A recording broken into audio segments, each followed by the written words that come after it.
Today I welcome a versatile Broadway leading man who is currently rocking the Renaissance as Will Shakespeare in Something Rotten. It's good to see you, Will Chase. It's good to see you, sir. AKA Will Chase Me on Instagram. That's right. My Chase Twitter, me. my Twitter, Instagram. That's right. That's me. How you doing? I'm having a blast. It's nice to be home. It's always good to have you on Broadway. I mean, Thank I you. like seeing you on the TV. Thank you. It's very exciting. I like seeing people I like getting work and making money. That's right. It's, it's nice. Yes, it is.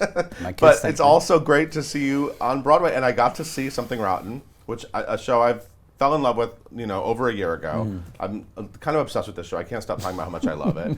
And there's a whole new batch of stars now. Yeah. And you are one of them. And it's awesome. You guys are awesome. And it's so Yeah. great to see Broadway actors I love having fun in these roles. I mean, it's such a fun show. It Are is. you having fun? I'm having a blast. I did some of the early readings and Right. and things So like you have a history with this. You were the original Will Shakespeare in the reading. Yeah, right? I did the early readings where there wasn't really a second act yet. So I remember the first time seeing it and seeing the Omelette, the musical. That didn't exist. I mean, the idea existed, Wow. but it didn't Yeah. exist. Casey stood up in the reading and was like, and now there's a musical. And then we skipped to the end. And it's like the biggest showstopper on Broadway biggest now. showstopper ever. And I remember that last reading I did, I looked out in the audience, and there was Mr. Borle, and there was Mr. Darcy James. I was like, I bet these guys are gonna, because I was still on contract with Nashville and doing the show. Right. So you already knew I'm not that. saying I was gonna get offered the job.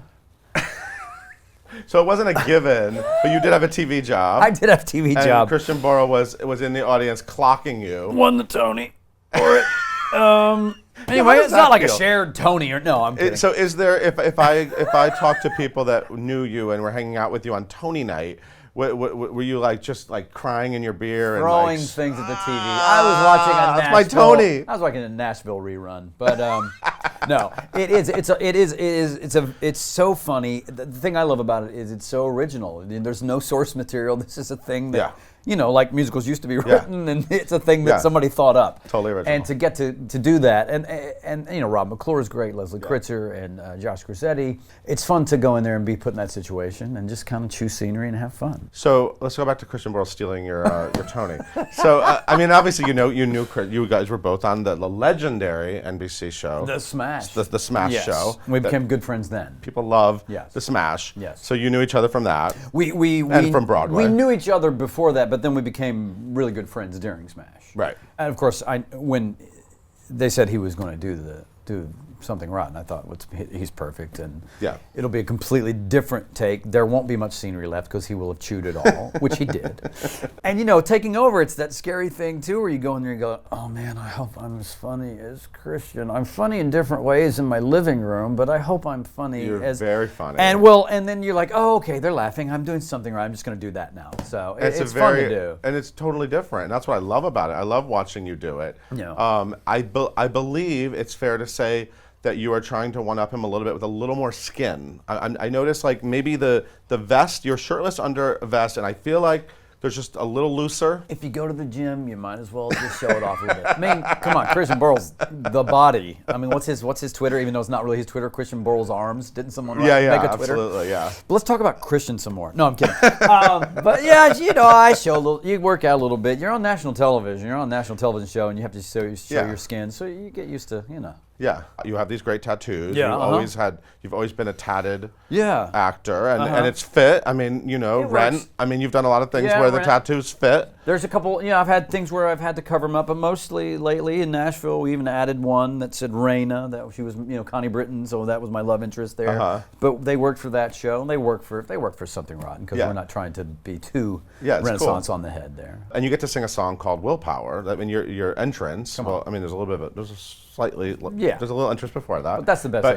the first time we see your face, you are singing a song called Willpower, which is great because you're Will. That's me. That's awesome. Yeah, it's like you have like a theme song. My own soundtrack in life. It's your own thing. Yeah. And do you enjoy the fawning though? You don't always get to be in a show where literally the entire ensemble is told to go crazy about. Yes, and it's great, and they're at crotch level.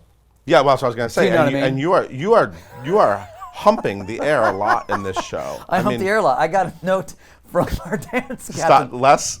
Easy air humping. Easy on the air humping. I tell you what, that's the most fun entrance I think I've ever made. That's really? Well, yeah. The first night, great. it's terrifying because you're like, oh, what did I sign up for? Why did I ever go into acting? Yeah. Because you're backstage, you're getting ready to come on, and you're on a platform you've never been on. Right. And it, you know. Yeah. But then you turn around, and then you see all your friends, and Yeah. you see the audience, your friends, and it's pretty fun. So you got what note about the movement of your codpiece? I think my first night, maybe I did 12 of these, and he was like, do 10 of these. Let's do 9. So, yeah, I've taken it back down. It'll probably grow. Do you guys get to play in the show? When I went the other night, you did this great bit with your thumb in Rob McClure's ear, which I enjoyed. And Yes, stole that from Christian. Oh, you did steal Yeah. that? Oh, that is a steal. Well, because it's the exit line. It says "Exit Shakespeare," which I think is a line that Christian actually came up with and they really? put in the Okay. show, "Exit Shakespeare." And it's this odd moment where then he literally walks off. Right. And so I was trying new things the first week and not getting a reaction. I'm like, okay, I'm going to try the wet willy. As soon as I did it, so I texted Christian. Okay. Thank you. That's fair. Yeah. That's totally fair game. Totally fair. Whatever. Christian I'm Borle's sure if funny. you originated it, you also would have come up with an even I'm better, sure. an even better Probably. bit in the process Probably. of. Were you looking to come back to Broadway? I know that everybody knew Christian was leaving, and they Right. needed a new Shakespeare. And No, but when and Kevin, I remember saying, well, they should get Will Chase because he did the reading. And well, when Kevin McCollum texts you, yes, producer. you know, and he's a friend of mine, and Yeah. he And you were obviously in gave me Rent. my start in Absolutely. Rent. We did High Fidelity together. We've done a course. bunch of things together, and Yeah. he's been just a friend in life. Yeah. When he texts you, and at first it was like, we want you to come back for 6 months, 7 months, and I was like, the TV momentum's happening right now. Thank you so much, Kevin, but Yeah. I don't know. And then he kept sweetening the deal, and I said, can I shoot whatever I want to shoot if something Yeah. happens? I didn't know yet about if I would go guest on Nashville anymore or how my Right, storyline right, would. right. He's like, yeah, you can go shoot whatever you want and just come play with us. And I was like, of course. He made the offer too good And of to all the refuse. things, that and of all the shows to go into. Yeah. It's so much fun. It's Casey Nicholaw. Yeah. Casey has this knack of putting a cast together that's obviously fun in the room for 5 weeks during rehearsal, which people don't realize how important that is for your mental health. Right. In TV, if somebody's an asshole or something, we can be done. Okay, I never have to shoot with you again. Right. In theater, you're family. Yeah. And you're in this room with people for 5 weeks, and Casey always gets fun people to be Right. around and to invent things. Yeah. And then on stage, you get to do that too. And they're very, it's a very tight show, but it's also loose to try this.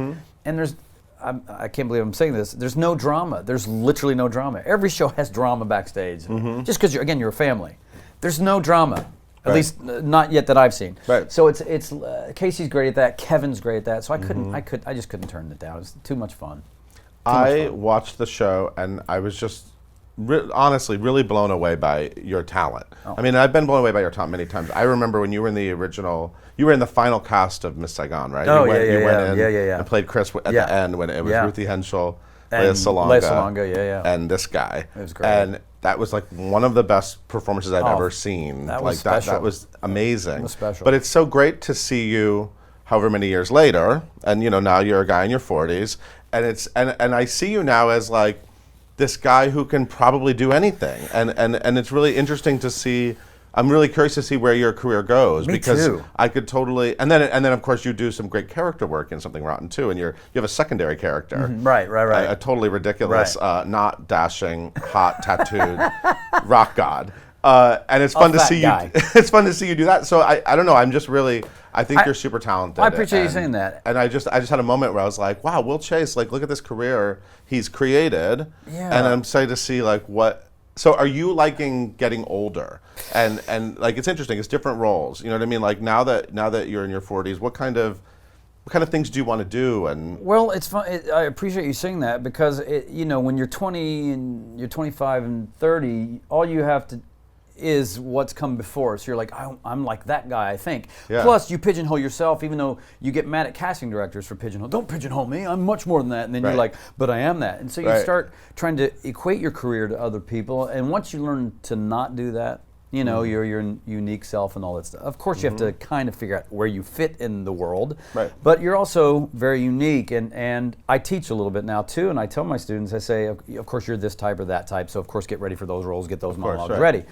But we all, as actors, used to play pretend when we were little kids upstairs, and you play any role. Right. You play any role. And you were in high school, we did Harold and Maude, and you played a 90-year-old woman. I didn't, but I'm saying the girl, Selena did. You would have been good, though. But she had to embody this thing. My kids right now are in this theater company, and they're doing Light in the Piazza. And Gracie, my 15-year-old, has decided that she is this old woman in the village, and she has lines all over her face. But of course, I still have to do that too. I still have to think I can play and do any role. Anyway, to the point is, we're all character actors, or we all should be, regardless of what we look like and whatever. But we're all playing character, and I hope that I hope people still give me roles to stretch me. I'm nervous as hell every time I start a new role. Really? I'm like, oh, I think, what have I signed up for? I can't do this. And then you go, yeah, you can. You remember, you play pretend. You have an imagination, and it's just it's a load of fun. So 30s were great for me. I think I finally became a man, and I could be cast as a father. I was already a father in my late 20s, but I think they're like, oh, he can be a father. And then my 40s has been really great. Nashville was a great, like, as far as TV, I'd done a bunch of TV, but that was one of the first, like, okay, now we're going to give you a series regular, and that thing. So, I think I'll just keep doing a ton of theater, and I hope I get to do just a myriad of roles. Yeah. And also, when you get older, you get more confident, right? And you start.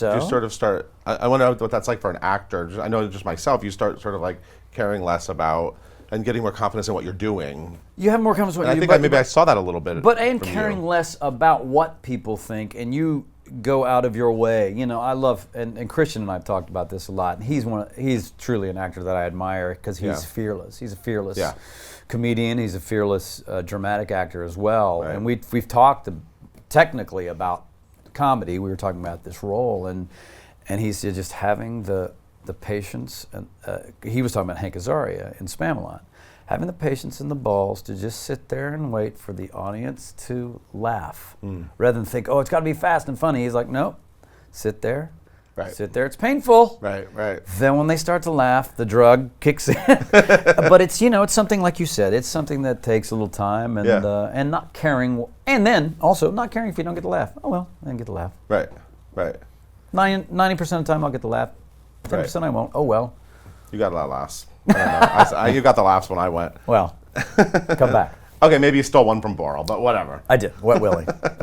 So I want you to take me back to Kentucky. You're a Kentucky boy. I am indeed. And I read an old interview where you actually compared your family to the Clampetts, right? Which is like the Beverly Hillbillies. Sorry, Dad, Mom, Granny, Jethro. So how country was Will Chase as a little boy? Well, it's funny, I used to call them in my early bios the Clampetts as a joke. And thanks to so-and-so, God, and the Clampetts, or whatever. Just because they would come en masse to whatever show I was in. There they are. In a truck with a rocking chair. No, I'm pretty country. Yeah. What's weird is we used to tape ourselves, me and my brothers, two older brothers, we used to cassette tape ourselves doing stuff. Like we have one of us moving furniture. We also had, I don't know, it's like, Will, put that on my end is up there, ding-a-ling, ding-ding, you can hear like a banjo. But we had this Japanese exchange student stay with us, and he brought the Beatles to my home. No, in 1975, 76, Japanese were crazy for the Beatles. Everybody was crazy for the Beatles. And my first record was, 45 was Hard Day's Night, but my first record was Yellow Submarine. But we have a tape of me singing Hard Day's Night at 5. And it's kind of a faux British Kentucky accent. Oh, really? And I don't know all the words. So it's a really funny thing. But so I was kind of like this hick little kid, but I knew at an early age, though. I'm a drummer. I got my degree in percussion. Yeah. And my parents are musicians, and my brothers are musicians. Was there like a family jazz band? No, we weren't. That? No. What did I read? I mean, me and my brothers used to play, like, we had a little combo. Oh, yeah. But my parents didn't play like, they didn't do any of that. But, because I grew up in the church, so church music. Me and my brothers and dad. Oh yeah, I read you barbershop did quartet. But you did like plays and dramas in church. Oh, church. What does that involve? Oh, that involves the wise men come to see Jesus. That involves like a dramatic play in the middle of. Oh no, but like a Christmas play at church. Okay. Something like that. Not right in the middle of the church. Here we go. We have the Passion. Right. Me with a cross going down the aisle. What was the first high school musical you did? You did shows. I did Bye Bye Birdie. Oh, okay. I was Albert Peterson. Oh, okay. And my buddy TJ, the quarterback of the football team, was Conrad Birdie. So he'd come over to the house and help him learn the music. Did you want to be Birdie? No, I Because you're more of a birdie now. Am I more of a birdie? I'm an old birdie now. No, I was Albert Peterson. Then I did the play Harold and Maude. I was the priest. Oh. Yeah. Okay. I was such into percussion and conducting at that time. So I was like, this is fun, but I'm going to go be a long-haired, serious musician. So your daughters, Daisy and Gracie, right? They have some YouTube shenanigans. I saw a video Daisy's that your daughter did with you, right? Didn't she, right. Where she was trying to see how hip I was. She was trying to see how cool you were by throwing different phrases at you to see how cool you were. I was which is adorable. It's cool. really actually an adorable video. Yeah. But there's another video of them blindfolded putting makeup on each other. Right. And it made me think, if this technology existed, what kind of videos would we be able to see of you and your brothers down in Kentucky? Singing Hard Day's Night and moving furniture, I guess. I don't know. and Les Mis. I think if this technology existed when I was a kid, I don't know that I would have had the discipline to even be sitting in this room with you.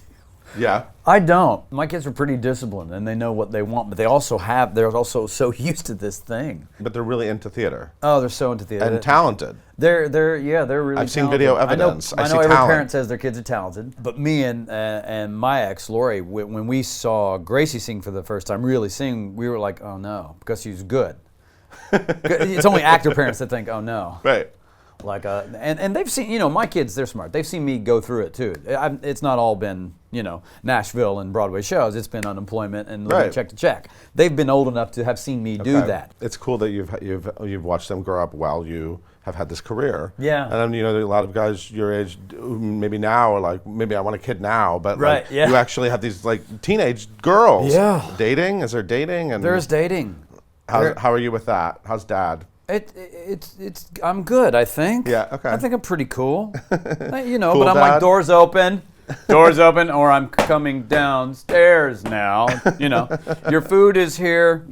I think I'm okay. I think I'm pretty chill. Good. All right. Yeah. All right. Good. So, can we talk about Ingrid Michaelson? We can. She. I love. Let's talk about her. I love that. I love her. She's great. She's a great musician. She's a great musician. The Way I Am. Is that the song? That's I'm her trying big to sing. one, yeah. I was singing it before you came in here. Yeah, I was singing for them, for the crew before you came in here. Oh, good. I want to see terrible. that. I want to see that footage. It was terrible. It was not rolling. They're shaking their heads. She wants to write a musical now? Well, are you rubbing off on her? No, well, ish. Her background real quick. Let's make this about her. No, she grew up around kind of the long-haired classical stuff, and then she got a degree in theater from Binghamton. So, and then she started becoming this singer-songwriter, and she's like, I think I want to do that. Yeah. And she always says, I don't have a Broadway voice. She thinks she doesn't. But she's wanted to write a musical for a long time, and it's a hard thing when you're not around it. Yeah. So I think being around me and being around more of that is like, oh, it's just real people just writing this stuff. And a lot of composers have reached out to her, and people saying, just do it. And she's good friends with Sarah Bareilles, who obviously that show's brilliant. She's just saying, do it. It's called Waitress. It's called Waitress. There's no, I mean, there's magic, but there's no magic. She's a studied musician, and just go for it. Yeah. And she's got a lot of good people in her corner right now saying, hey, you want to talk about it, or you want to do something? And so she's going to throw her hat in the ring. That's great. It's pretty cool. Cool. You're gonna like throw advice as this is happening? No, I want to star in it. I don't care. It's going to be your starring vehicle. I don't really have any advice. It's funny too. I don't have that writing chip at all. I can write some lyrics sometimes, but I don't have, and I'm glad I'm not tortured with that. I've got to write, or why aren't I writing? Yeah. Everybody on Nashville, like all my cast, everybody wrote some of their own music, and I get in interviews and they're like, "So Will, are you a songwriter too?" And I'm like, "No, I just throw the cowboy hat on and sing." So I don't have anything for her. I try to steer her towards this composer or that composer, and you guys meet and hang out. Or, cool. I've thrown some people her way, and so it's really cool. I'm really excited. This is your 11th Broadway show, I believe, if I'm counting correctly. That's right. Yeah. It's a lot. It's impressive. Other than this one, let's keep this one off the table. What was the most satisfying thing for you? Like, or it could be one that didn't run, or one that did run, or like what was like the one thing? I would say Drood. I mean, for me, Tony nominated. Yeah. The Mystery of Edwin. Yeah. Drood. That cast. What a great cast. The cast was great. that's a hard show to do. I don't mean me personally. I mean, it's a hard show to get right. Yeah. And we got it right. Mm-hmm. I have no problem saying it. It was a really great production. Yeah. I could have done that for a while. I could have done, that was a show that was like, okay, if this runs for 2 years, that'd be killer. Mm-hmm. And just sad that it didn't, you know? Yeah. I loved it. It was very satisfying. Being a part of something like Rent, I still don't know if I'll ever figure out like what that, it's a phenomenon.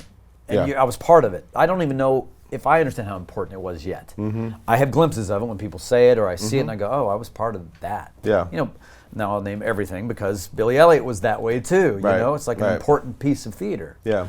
You know, for a while I was like, I've got to do Carousel. Oh.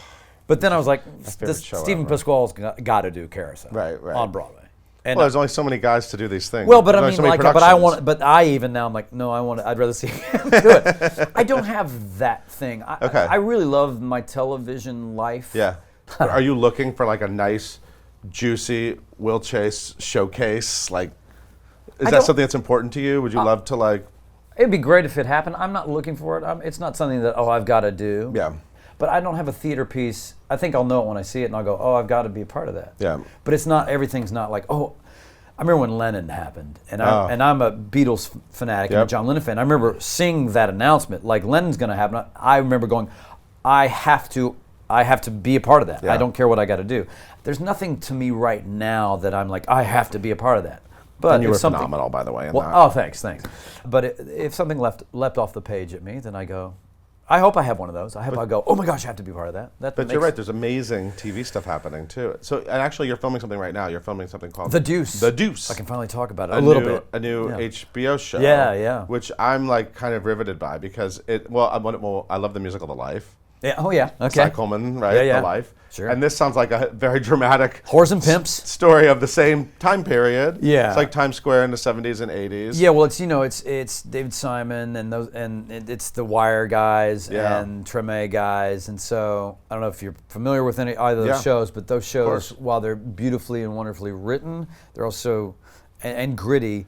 There's also a Paul, a P-A-L-L, over them. There's also this, this hopefulness over them. So this show's going to be all those wonderful things. But I'm excited.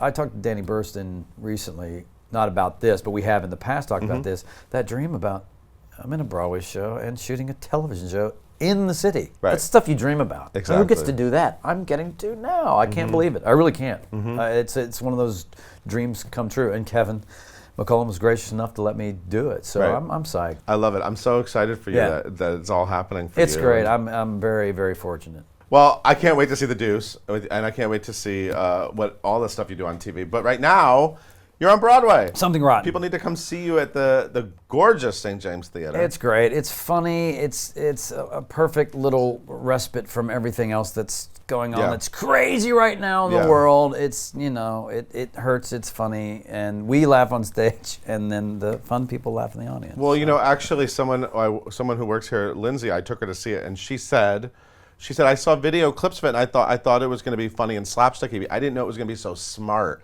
And so, you know what I mean? That's what I love about this show. Really it is really smart and genuinely funny, and not just not campy or not commenting humor. It's actually a really funny show. No, it's all those things that make comedy great. The situation is hilarious. Yeah. The conceit is hilarious. There are some slapstick moments, but it doesn't rely on that. It's really smart. My favorite comments are from people who are, I was an English teacher. I was Shakespeare, this person.